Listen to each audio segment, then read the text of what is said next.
Hello there, and welcome. Mary, Kelly, Evelyn, Eve, SCF out, I think. Oh, and I was trying to remember the other one, and I've forgotten it. I'm sorry. Thank you all for coming. Thank you, everyone, for coming. I'm so glad that you do come. It's always exciting when I'm just after I've pushed the button to start the live recording. I wait, and suddenly a bunch of names pop up, and you're there listening to me reading, because that's what Fireside Reading is, me reading a lovely old book to you, sort of like they did in the old days. And I told you yesterday that I had a vague sort of epiphany, and I'm going to tell you today what that is, because I've decided that I am going to read the next book that I'm going to tell you about. So, we are currently reading Anne of Green Gables, which is a book that I'd never read before.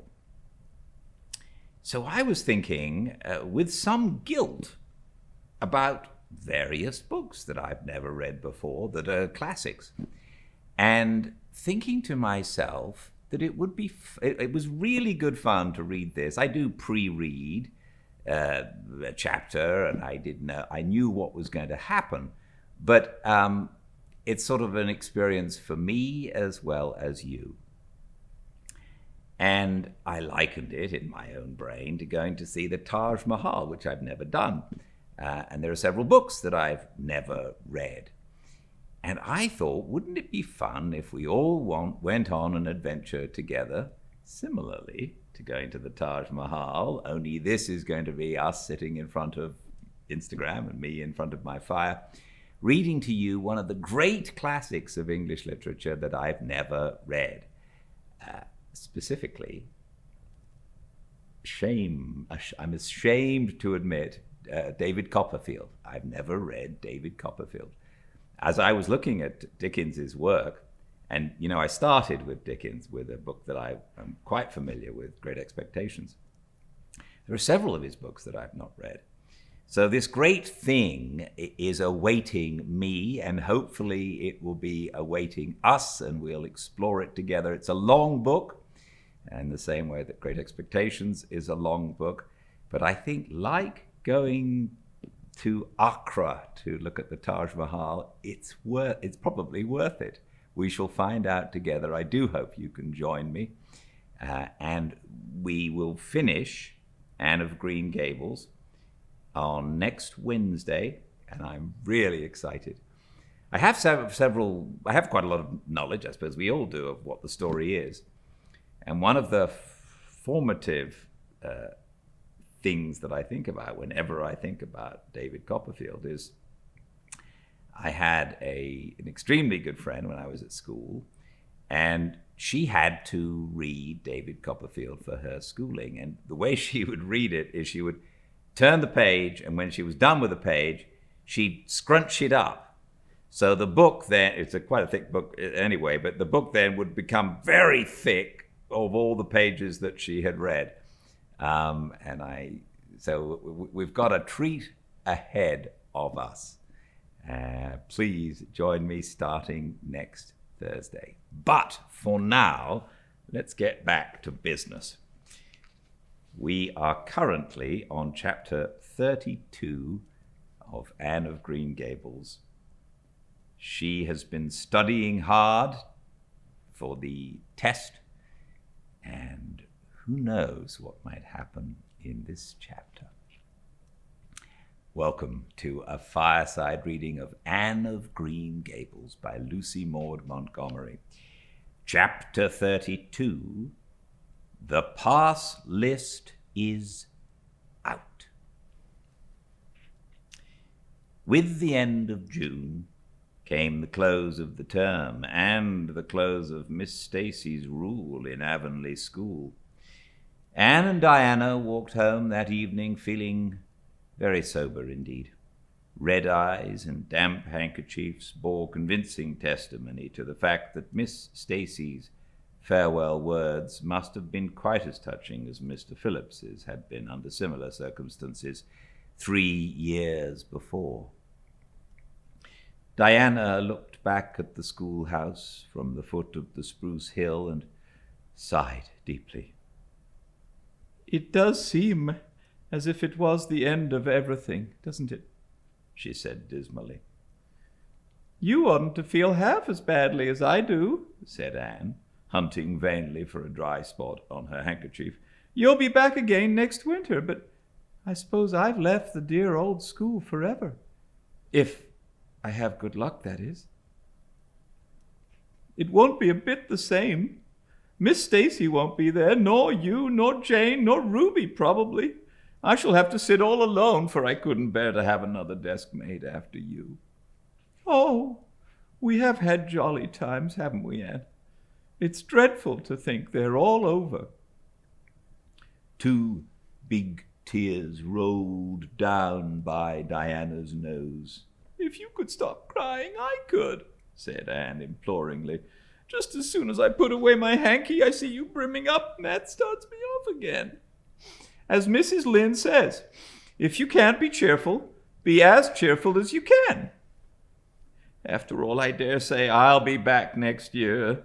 This is one of the times I know I'm not going to pass. They're getting alarmingly frequent."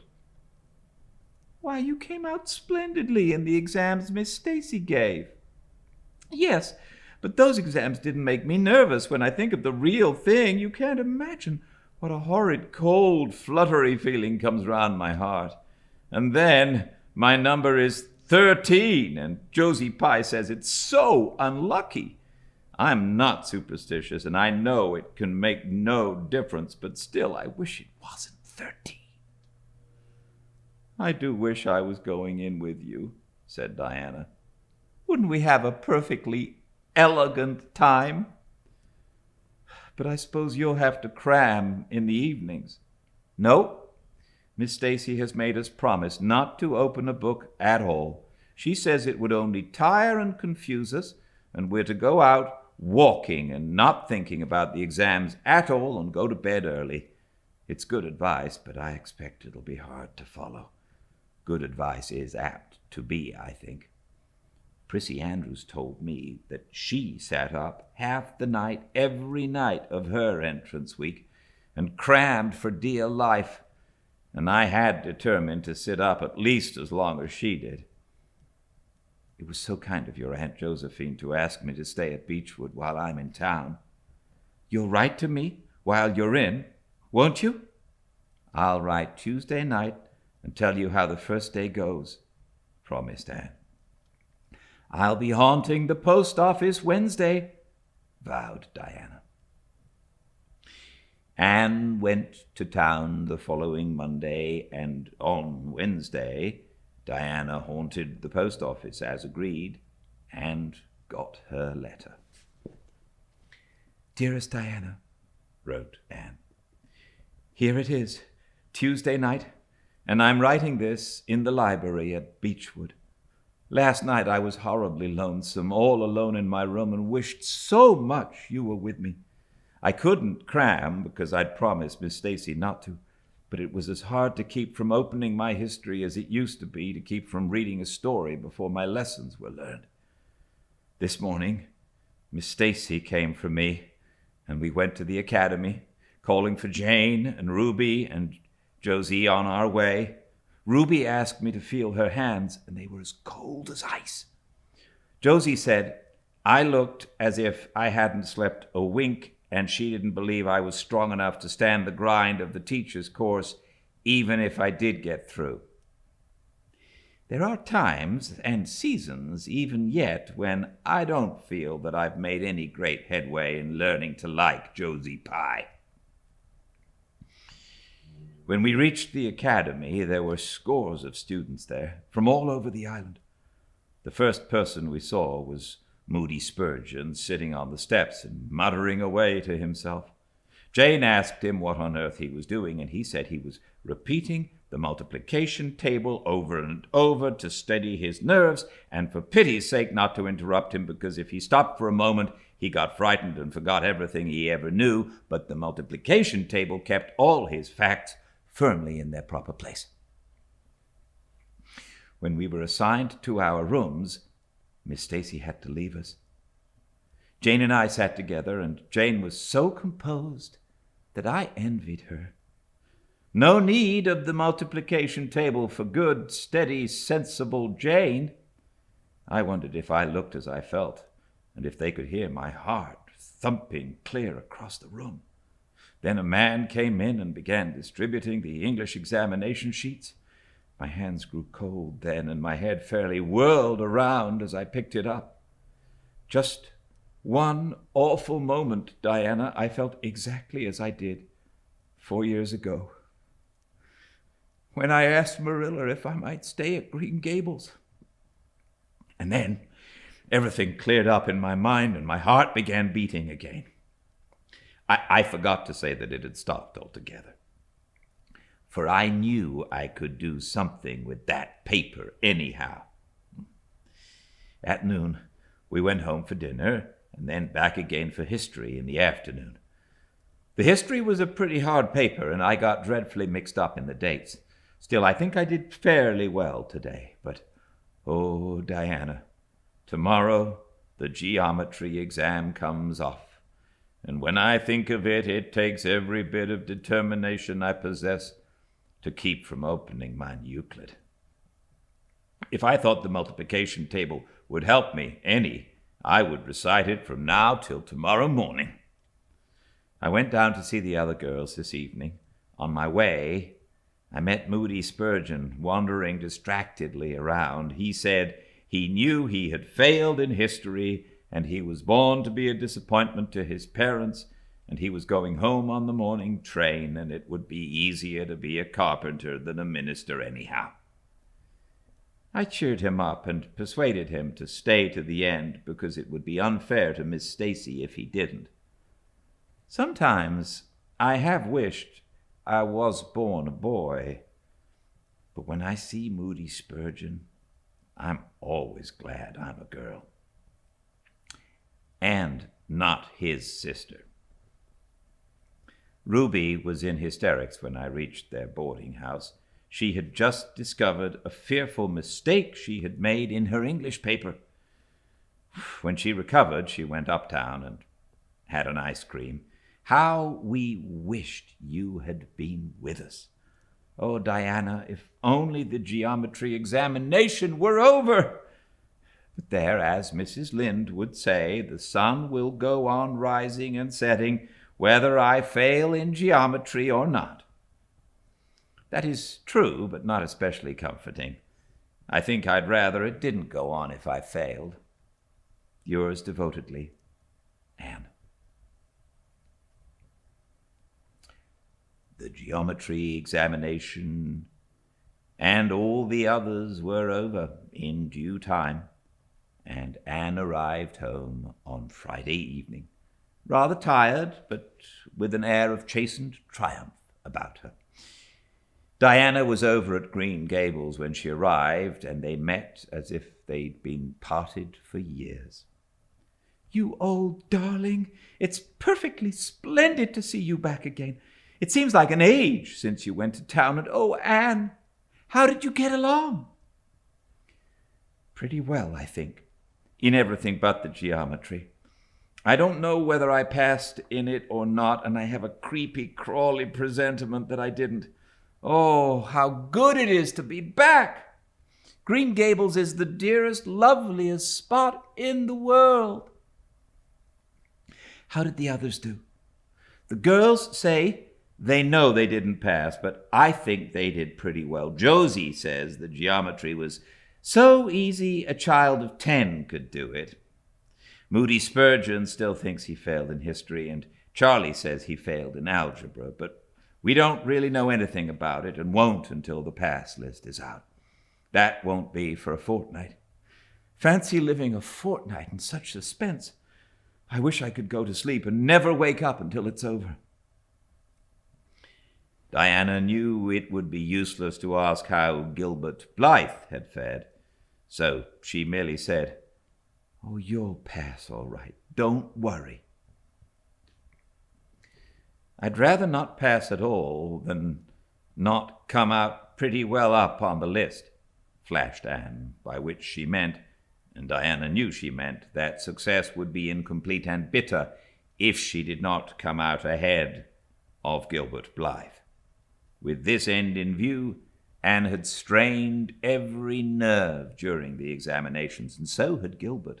They had met and passed each other on the street a dozen times without any sign of recognition, and every time Anne had held her head a little higher and wished a little more earnestly that she had made friends with Gilbert when he asked her, and vowed a little more determinedly to surpass him in the examination.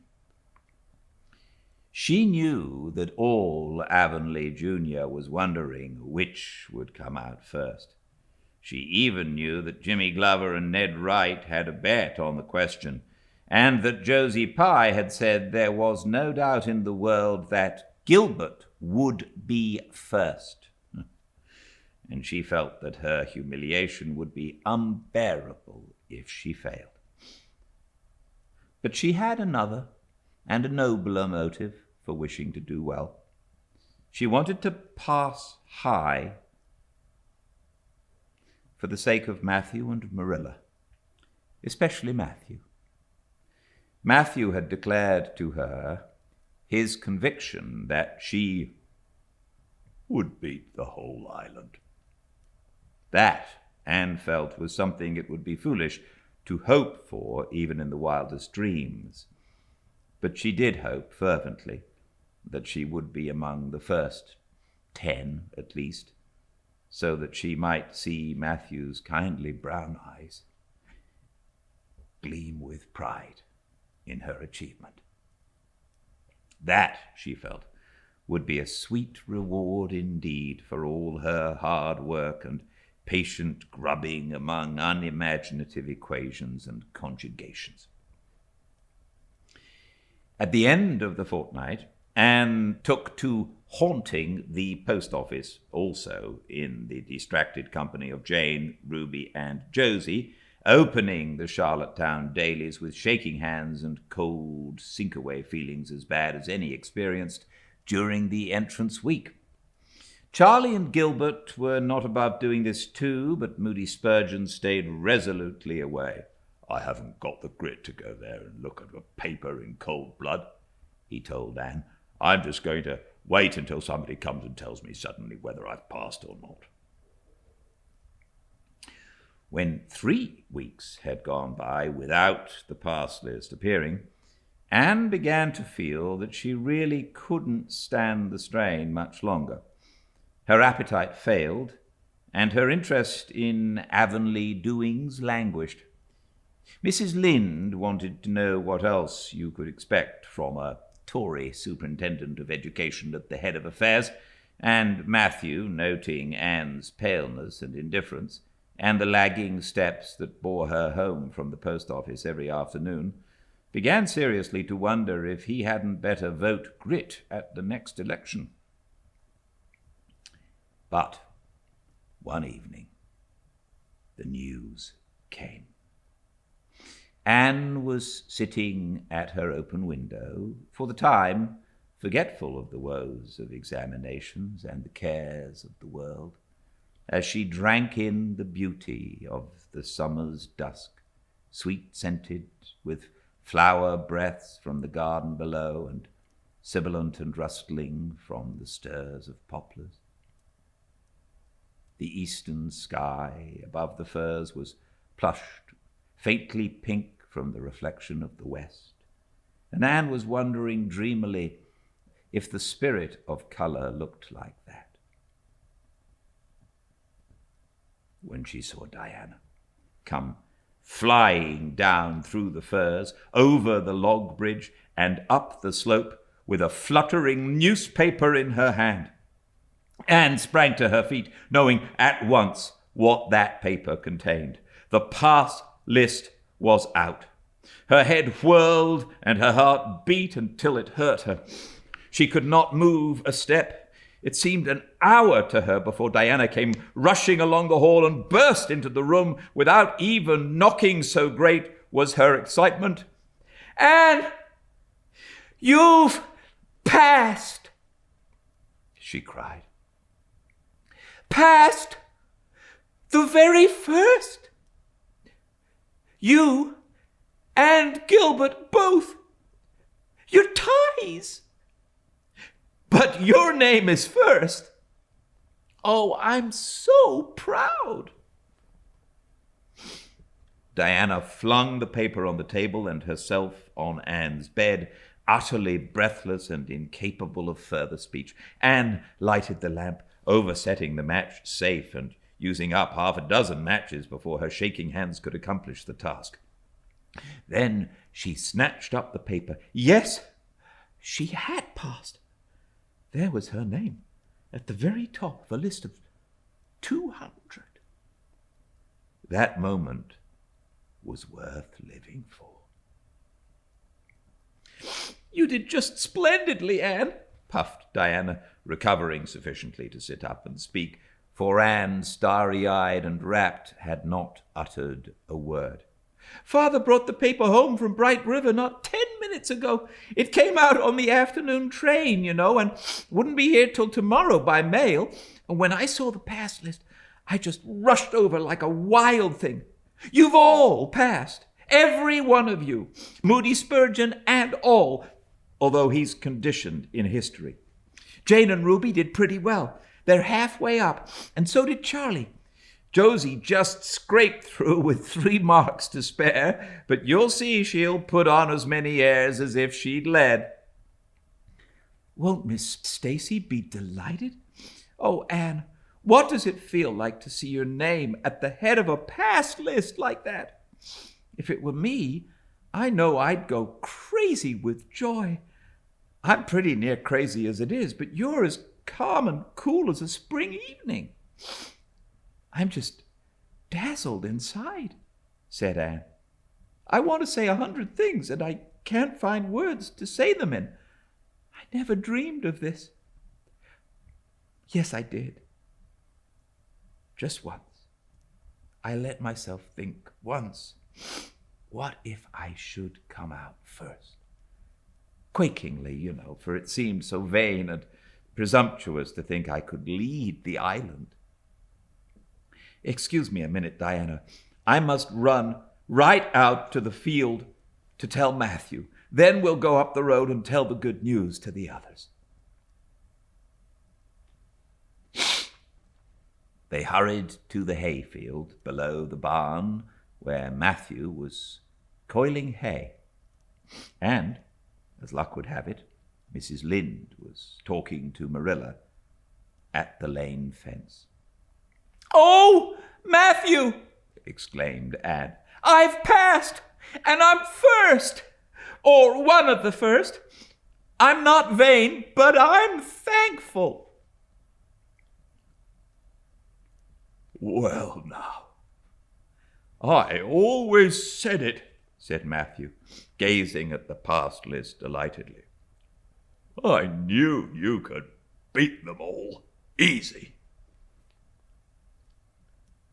You've done pretty well, I must say, Anne, said Marilla, trying to hide her extreme pride in Anne from Mrs. Rachel's critical eye.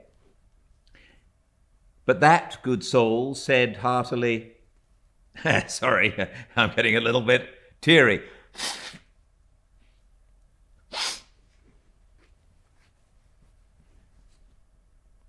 But that good soul said heartily, I just guess she has done well, and far be it from me to be backward in saying it. You're a credit to your friends, Anne, that's what, and we're all proud of you. That night, Anne, who had wound up the delightful evening with a serious little talk with Mrs. Allen at the manse, knelt sweetly by her open window in a great sheen of moonshine and murmured a prayer of gratitude and aspiration that came straight from her heart. There was in it thankfulness for the past and reverent petition for the future. And when she slept on her white pillow, her dreams were as fair and bright and beautiful as maidenhood might desire.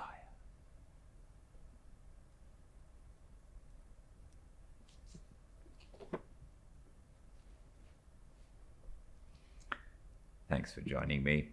I can't wait to see you all tomorrow, same time and place, 5 Pacific at Fireside Reading, and all the chapters are going to be put up to the YouTube channel Fireside Reading very quickly. I hope you're enjoying this beautiful book. Until I see you again, please stay very well. Good night.